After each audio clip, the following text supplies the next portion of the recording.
Ушул жерден сурайынчы, мисалы сиз президенттик башкаруу системасын колдоп жатасыз, ачык эле. Бирок ошол эле учурда мындай прогрессивдүү адамдарбыз дегендердин дээрлик көпчүлүгү президенттик башкаруу системасы менен диктатура орнойт кайрадан деген жүйөнү келтирип атышат да. Анда бизге бүгүн кайсы башкаруу өзүнүн натыйжасын берет деп ойлойсуз? Тура, бул президенттик башкаруу менен жанакы диктатордук башкаруунун ортосунда айырмачылык аз эле да. Бирок мына тарыхта карап көрсөңүздөр, эл аралык деңгээлде кайсыл гана мамлекет болсун, өнүккөн мамлекет только команда административный башкаруу менен өнүккөн да. Анан кийин барып акырындан либералдаштырып, анан кийин биз демократия кылабыз, парламенттик система кылабыз деп мына акырындан ошого келишкен да. Биз эчтеке өнүгө элек. Мына 10 жылдын ичинде башаламандык болуп атат. Бирөө бир сунуш кылат, экинчиси сунуш кылат. 30 премьер-министр эч кимиси жооп берген жок. Канча президент болду, алар да жооп берген жок да. Мына могу азыр туткунга түшүп түрмөгө. Кайта чыккандардын бардыгы саясий себептердин бардыгы. Кылмыш эмес да. Бирок кылмыш ар биринин аркасында бар. Текебаевди отургузганда айтпады, менден интервью алышканда сиз кандай деп ойлойсуз? Мен айттым, бул саясий деп да. Саясий себептер боюнча отургузду деп да. Бул коррупцияга алынды дейт да. Текебаев чыныгы аныкталып, ошол коррупцияга алынса, анда мен айттым, бүтүндөй баардыгы ошондой коррупцияга иленген. Мындан да чоң коррупцияга иленген. Президент баш болуп баардыгы. Ошондуктан азыркы себеп саясий деген да. Мынакей азыр Атамбаев отуруп атат, ал дагы саясий. Кайерге барбадың, сот системасы бардык жерде акча менен. Сен өзүңдүн укугуңду коргош үчүн акча беришиң керек да. Бүтүндөй бардыгы закон боюнча сенин пикириң туура болсо дагы, позицияң туура болсо да, баары бир акча бермейин, соттун чечими чыкпайт. Муну эмне сиздин оюңуз боюнча президенттик башкаруу системасы оңдойбу? Президенттик башкаруу системасынын негизги маселеси бир адам, ошонун командасы жоопкерчиликти алыш керек да мойнуна. Анан кийин мен ойлойм, баш мыйзамга жашыш керек. Сөзсүз, президент болобу, премьер болобу, депутат болобу, министр болобу, кандай ситуацияда кандай жоопкерчиликке тартылат деп да. Эч кандай жанакындай экс-президент деген болбош керек. Механизм болуш керек да. Өзүнчө механизм болуш керек. Мен ойлойм, мисалы, сот системасы сөзсүз президентке карабаш керек да. Эгемендүү болуш керек. Көз карандысыз сот системасы. Сотту эл шайлаш керек. Муну дагы биз 17-жылы программага жазып чыкканбыз. Шайлаш керек, өзүнүн жумушун аткара албаса, шайлаган эл кайта укугу болуш керек, аны чакыртып, бул сот болбойт деп да. Депутаттарды да ошондой кылыш керек да. Ошондой механизмдерди караштырсак, анда президент өзүнүн жумушун аткарат. Анда ажыдаар болбойт. Анда кишини үркүтпөйт. Карап атпайсыңарбы, азыр УКМКнын подвалында ким отурат? Балким экстер отурат, анан кийин пара алгандар отурат. УКМКнын жумушу эмес да бул. УКМКнын жумушу башка. Чалгындоо, терроризм, коопсуздук маселе да. Ошону аткарыш керек, эртеден кечке иштеп. Алар болсо бүттү. Азыр негизги УКМКнын жумушу бизнесмендерди караш керек, кимде көбүрөөк акча бар. Ошолорду бир аз коркутуп, бүркүтүп акча алыш керек. Банк системадан карайт, кандай переводдор келип атат, чоң переводдор барбы же жок. Анан кийин бирдеме табат. Анткени бизде бүтүндөй система коррупционный болуп калбады. Табыш оңой эле да. Сен кааласаң да, каалабасаң да ошондой система илинип каласың да иштесең. Мына бизде кичинекей бизнес, анан кийин орто бизнес деп айтып атпайбызбы, малый средний бизнес деп да. Ошолор гана балким өзүнчө иштешип, бир аз салык төлөйт. Ошондо да алар дагы аракет кылат да, салыкты асыраак төлөп, анан кийин тигилер менен сүйлөшкөнгө, жанакы проверяющий орган да, налоговая инспекция, тиги ар кайсы органдар менен сүйлөшкөнгө аракет кылышат. А чоң бизнесмендердин бардыгы өкмөт менен чырмалашкан. Чоң бизнес кантип өтөт бу жерде? Өкмөттөн сени колдоп, сага подряддарды берсе, өкмөттүн чоң бизнес. Демек, чоң бизнестеги бардыгы коррупцияга аралашкан адамдар. Ошондон булардан биз Тазаланбайынча өкмөт жылбайт.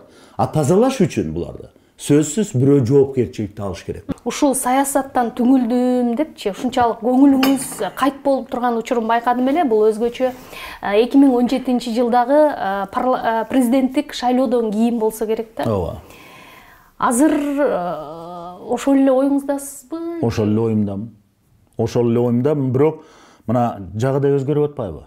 Дүйнөдө дагы бул баардыгы өзгөрүп атат да. Ошондуктан эми ушул жагдайга жараша кадам кылыш керек да. Анан кийин аябай көп кишилер ишенип турганда сен кылгын деп жардам беришим керек. Бирок түңүлгөнүм өткөн жок. Анткени Кыргызстандын саясаты өзгөрө элек. Өзгөрөт деген ниетте болуп атат. Өзгөрөт деген үмүт мына элде пайда болуп атат да.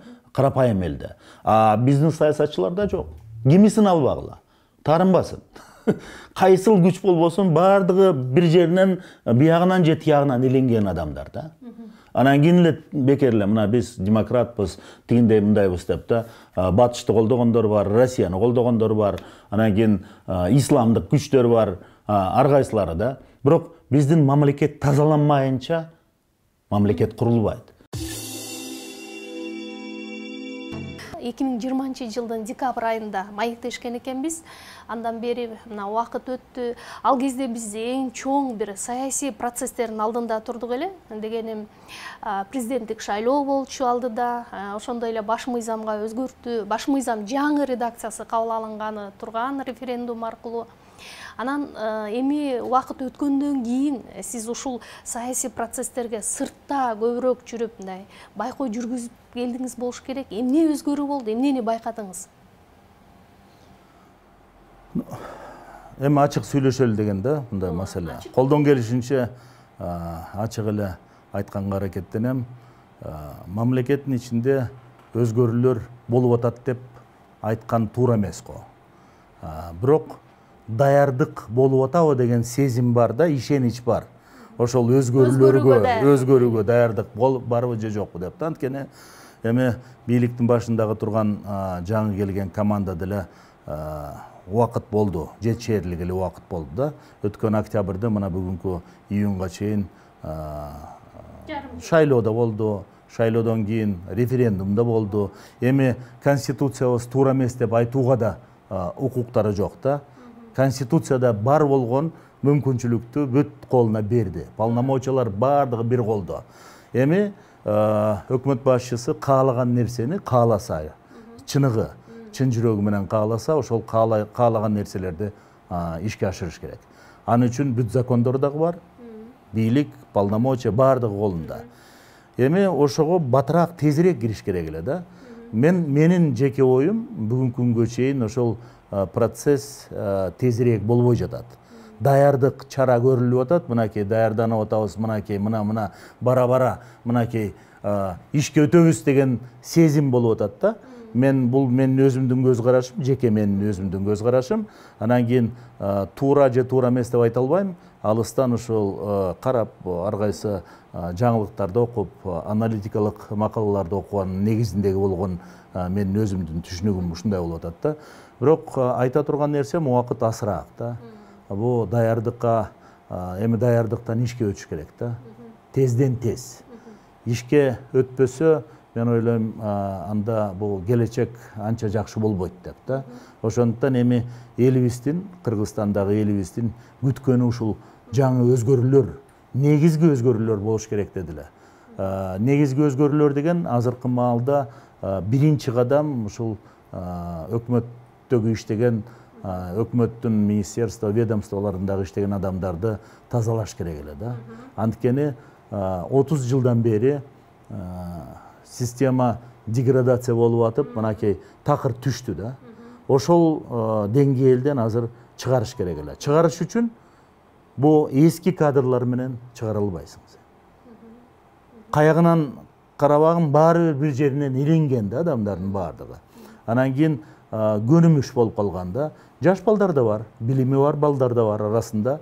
Бирок ошол бар болгон жакшы билимин алар дагы ушул канча жылдардан бери башка туура эмес жолго колдонуп, мынакей натыйжасы ушул болуп атат. Демек, азыркы маалда менин көрүшүм өзгөрүүлөр боло элек. бирок болот го деген ишенич бар. Менде дагы жеке өзүмдүн көз карашым ушул батыраак, тезден тез ошол өзгөрүүлөрдү ишке ашырыш керек. Мына өзүңүз дагы баамдап өттүңүз да, кадр саясатындагы жагдай боюнча учкай токтолуп жатпайсызбы? Эми азыр мындай карап көрсөк, министрлер кабинетинде дээрлик мурда кийин ошо мамлекеттик кызматта иштеп кеткендер, анан өзүн көрсөтө албагандар орун алып жаткандыгы мындай коомчулук көп социалдык түйүндөргө жазып жатышат да. Бул жерде эми албетте баш мыйзам боюнча биз негизги бийликти президенттин өзүнө колуна алды, анан жоопкерчиликти өзүм тартам деп жатат. А эгер андай болсо, президент эмне ушу кадр тандоодо жаңылышып жатабы? Мен ойлоп атам, жаңылышып жатабы, же болбосо башка убадалар барбы? Кандай убада болушу мүмкүн? Балким бийликке келгенде ар кайсы кландар менен, ар кайсы саясий топтор менен сүйлөшүп, ошондо бир соодалашуу мүмкүн, соодалашта болот да саясатта.